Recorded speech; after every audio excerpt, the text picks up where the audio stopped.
එක්කෙනෙකුට මං අපායේ වැටෙන්නේ නැහැ කියලා කියන්න බෑ. තිරිසන් ලෝකේ ආ ඉපදෙන්නේ නැහැ කියලා කියන්න බෑ.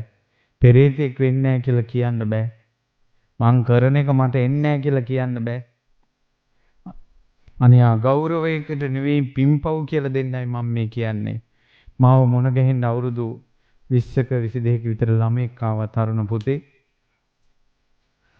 ඒ පුතා අම්මා ගෙන්නගෙන ආවේ.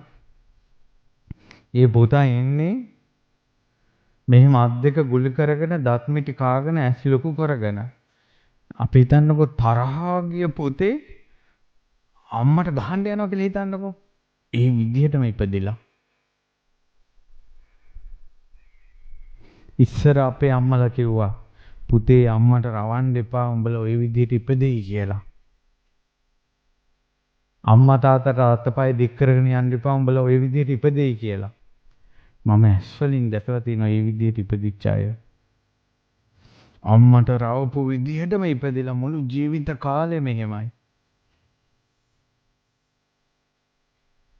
පිම්පව් කියලා එකක් තියෙනවා දුවේ. පිම්පව් කියලා එකක් තියෙනවා පුතේ. අපි කරන දේ අපිට එනවා. අම්මට රවන්න එපා තාත්තට රවන්න එපා. අම්මා තාත්තා විශේෂයි. අත්ති මාතා අත්ති පිතා. අම්මා කියලා කෙනෙක් ඉන්නවා තාත්තා කියලා කෙනෙක් ඉන්නවා. ඒ අම්මයි තාත්තයි අපේ බිහි කරපු පමණින්ම අම්මයි තාත්තයි. ඔයාලා හිතන්නකෝ අම්මා කෙනෙක්ගෙන් ඉපදිලා ඉපදිච්ච දවසේම කිරි බින්දුවක්වත් බොන්නේ නැතුව අල්ලපු ගෙදර අම්මා එයාව හදාගන්න ගත්තා කියලා.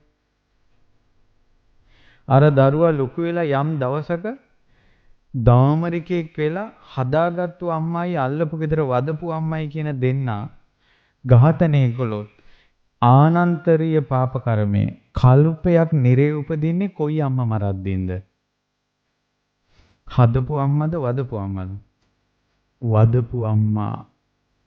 කිරි බින්දුවක් දුන්නේ නැති අම්මාට උනත් ආයුධයක් උස්සපු ගමන් කල්පයක් නිරේ උපදිනවා ඝාතනේ.